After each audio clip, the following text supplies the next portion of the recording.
Hey, this is Matt. Once again, what about 10 other videos, another paid request, and this is for the last of the Substitute films, the Substitute 4, Failure's Not an Option, which came out in 2001, and of the pack, this one right here.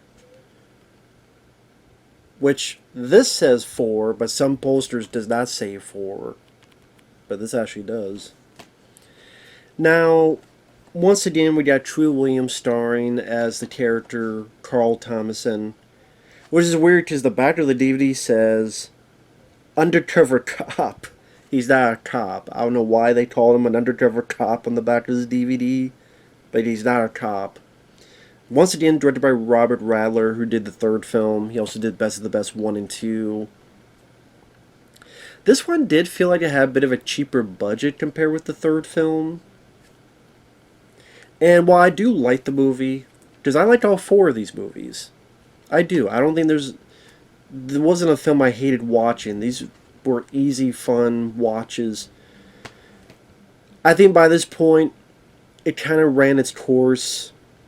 I can see why there's no Substitute 5, because, what's that? He's going to go to culinary school, NASA school,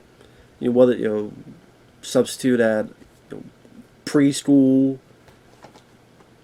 kindergarten top 3, or by this point it'd be, because that 2 hadn't come out, kindergarten top 2. Failure is always an option when you deal with these kids. It kind of ran its course. But anyway, this time it's a military school, and not only is Treat Williams the star, but you also have Angie Everhart, who plays the school nurse. Beautiful lady. Hello, nurse. Patrick Kilpatrick, who's the Sandman in Jean-Claude Van Damme's Death Warrant. He's been in a lot of stuff. He plays the main villain here. And this time you're dealing with neo-Nazis. Which, there's not a lot of characters that they're being racist to. Which I thought was kind of strange to not have. Since you're dealing with neo-Nazis. You'd think there'd be a lot more of, maybe there'd be persons of color, and there'd be a lot of friction back and forth. Not a whole lot of that. It's pretty much in class. They talk about, oh, the Holocaust isn't real, and degenerates piss and moan through history. They use the Holocaust as an excuse. Oh yeah, well what if it was just 100,000? Well, we call that bad luck, sir. Now granted, when you use neo-Nazis, that's very... To use those as villains is very easy to make them hateable, just on principle of being that type of person. So I can see why they're used in a lot of movies, because you always want to see a neo-Nazi get his comeuppance. Like, just right off the bat, you're like, you can't wait till that guy gets their shit pushed in and get completely fucked up, because they're pieces of trash. Neo-Nazis are pieces of fucking trash. I fucking hate them. I fucking hate them. Shoot them all. Shoot all the neo-Nazis. I'm being serious. Fuck them all. Fucking hate neo-Nazis. Fucking hate those pieces of trash. They don't deserve to breathe my air on planet Earth. Fucking hate them. They don't deserve to live.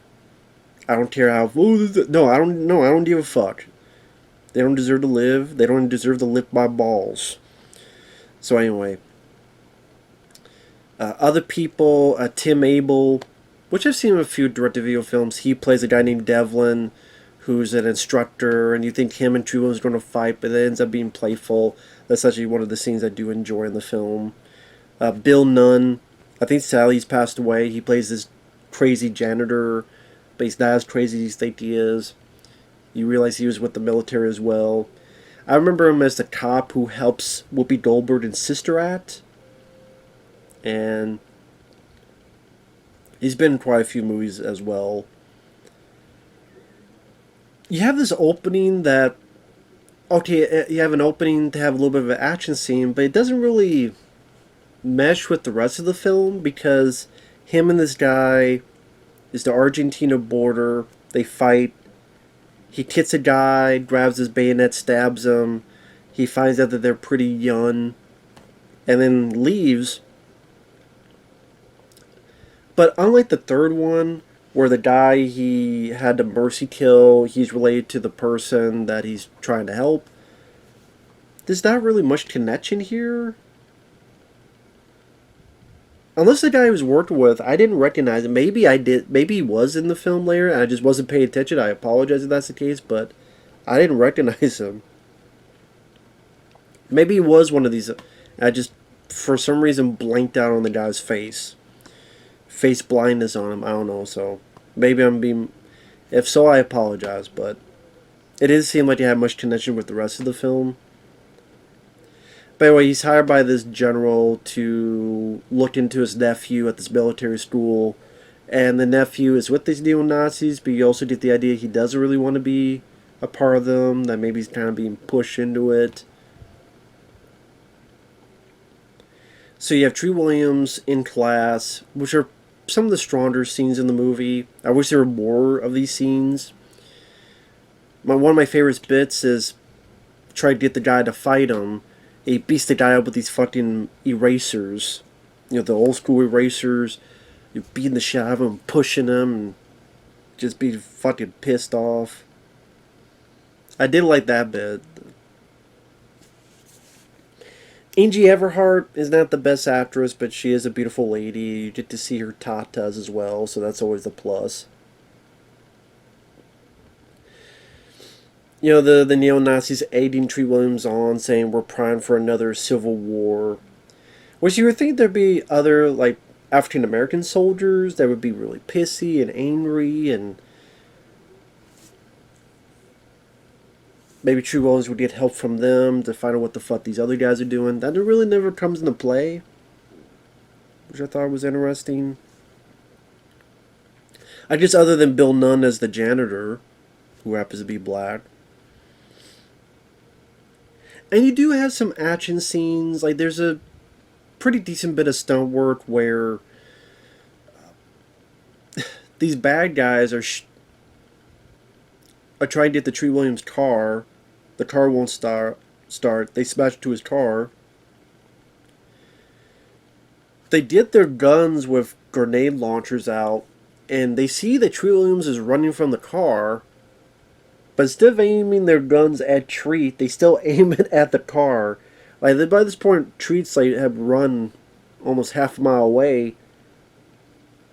Well, not that long, but again, instead of aiming at him, they aim at the empty car.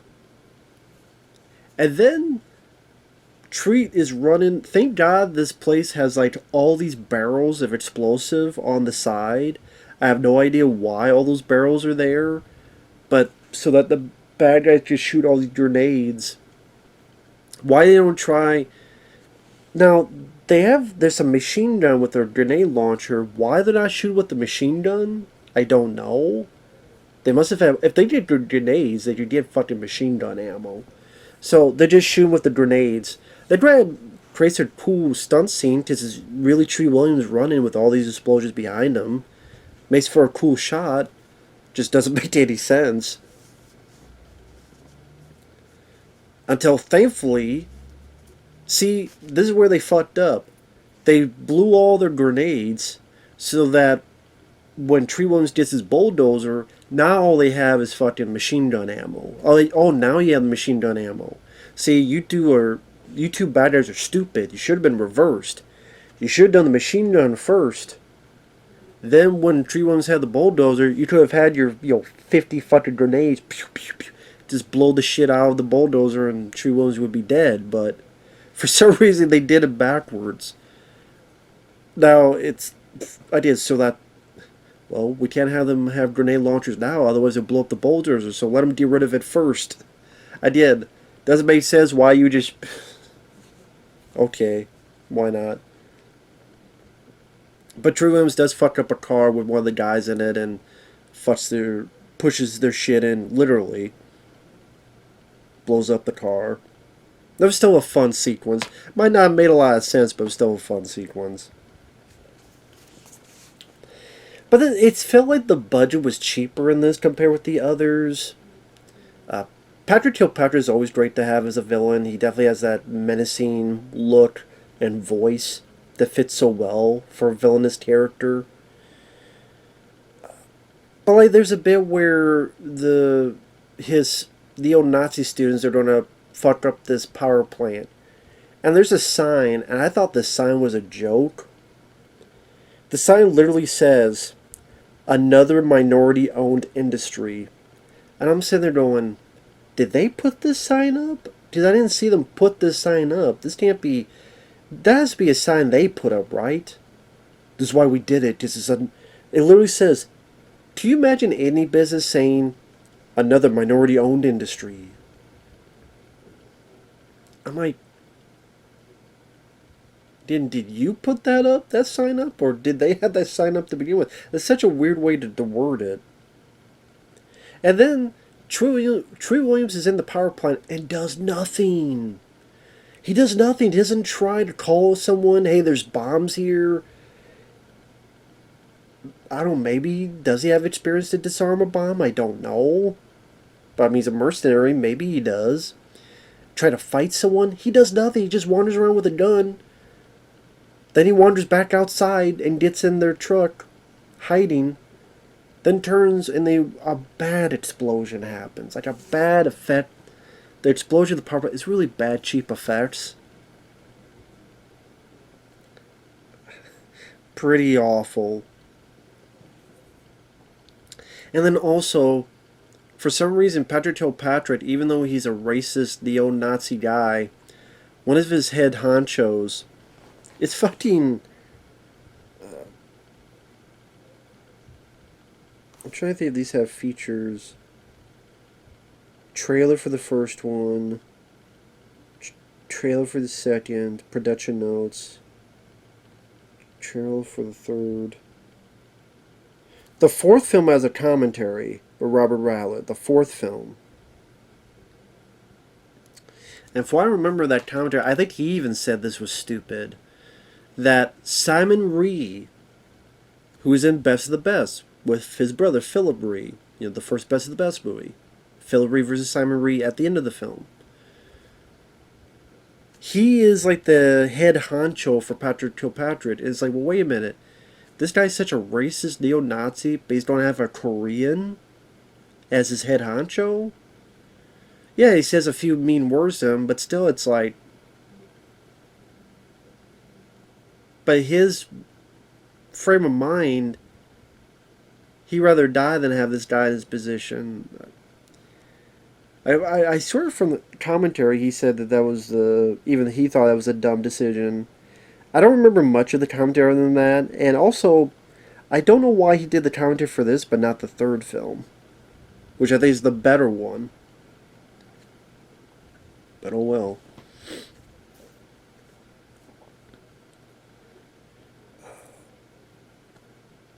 You find out, spoiler alert, that Angie Everhart is also fucking Patrick Kilpatrick for whatever the fuck reason. I just so that she'd be guilty, but then she saves Tree Williams and takes a bullet for him. Thus she dies. The general that hired him, I thought this was kind of a nice grisly scene.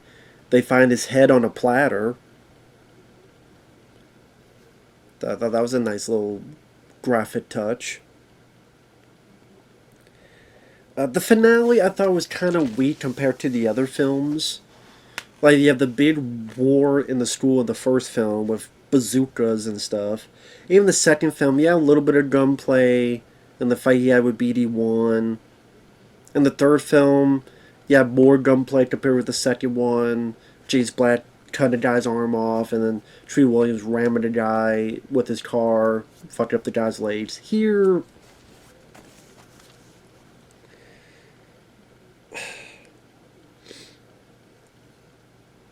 really not much happens, sadly. There's not much of a battle that happens. It's pretty much Bill Nunn fucks up this one guy in the bathroom, almost the same way Tom Berenger did to Ernie Hudson in the first film. The hit, nose into the skull. I'm like, okay, well, I already saw this in the franchise with Tom Berenger doing to Ernie Hudson. Okay. And then Tree Williams fighting Simon Rhee, which is an alright fight. Mainly because Tree Williams stabs the shit out of him. Because, like, stabs him here, then stabs him in the stomach, and then stabs him in the shoulders. And then Tree was ready to shoot him. I'm like, you already stabbed him like 8 fucking times. Like, and then, I'm like, fucking overkill, but hey, it was worthwhile, worth note. And then you don't even get a fight with Patrick Kilpatrick, which I thought was lame. Like, if this should have been a fight between Tree Williams and Patrick Kilpatrick, but there wasn't, Sally. So instead, the nephew finds out there's, I think it was a nephew, finds out that his the general is dead, turns on Patrick Kilpatrick. He gets shot by them. End of movie. So, and then even like Tim Abel, he's not able to do much during a fight. He like fights one guy, but then the other guy sucker stabs him. Glad that he doesn't die, but he doesn't really get to do much. And I think that's why, like, after the funness of the, that's not a word, after the fun of the third film, the fourth film, I do like the neo-Nazi angle. True Williams still has a charming likability to him. He makes, even a film like that, he still makes it worthwhile to watch, at least to me. At the very least, as a time waster. There are little moments here and there, like, again, beating the shit out of a guy with erasers, or the bulldozer scene, or the fight with Summer Reed, which is decent. But, like I said, it felt like it had the cheapest budget of the four. It felt like they were running out of ideas. The finale might be, I don't know, episode of Jag or something, does it remind me of. Maybe with less stabbings. Jag, but with less stabbings. And, like I said, not having to fight with Patrick Kilpatrick. His team weren't as cool as James Bligh called Christian in the third film. And really didn't do much. Like, Tim Abel, like, gets his ass kicked pretty easily and quickly. I did Bill Nunn fights one guy in the bathroom, that's it. And let's say it's not much of a, kind of a very small. That's why it made me think of like an episode of a TV show. The finale just seemed very small and quaint. Like maybe like a little bit more violent version of a Walker Texas Ranger episode. The final bit of that. So I can still watch it. I still have some entertainment out of it. But it definitely, it ran its course. It did. If this is the budget they're going to have, which seemed lesser than even the third one, it was time to move on to other material. But I can still watch it, like I said. Patrick Kilpatrick is still a good actor to have as your villain. Truly, it's still nice to see True Williams in there playing this character. Like I said, some of the classroom scenes are pretty decent. But yeah, this needed a lot more action, a lot more polish. I did the whole power plant scene where his character does nothing and then this shitty looking explosion. It's definitely the most flawed of the four in my opinion, but again, I can still watch it.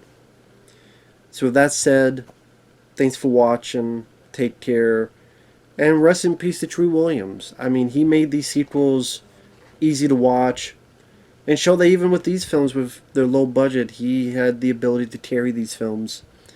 And he deserved like a big budget franchise. He really did. He had the talent, and sadly, people didn't really want to give him the chance for it, which is too bad. But with that said, thanks for watching, take care. We'll see you later.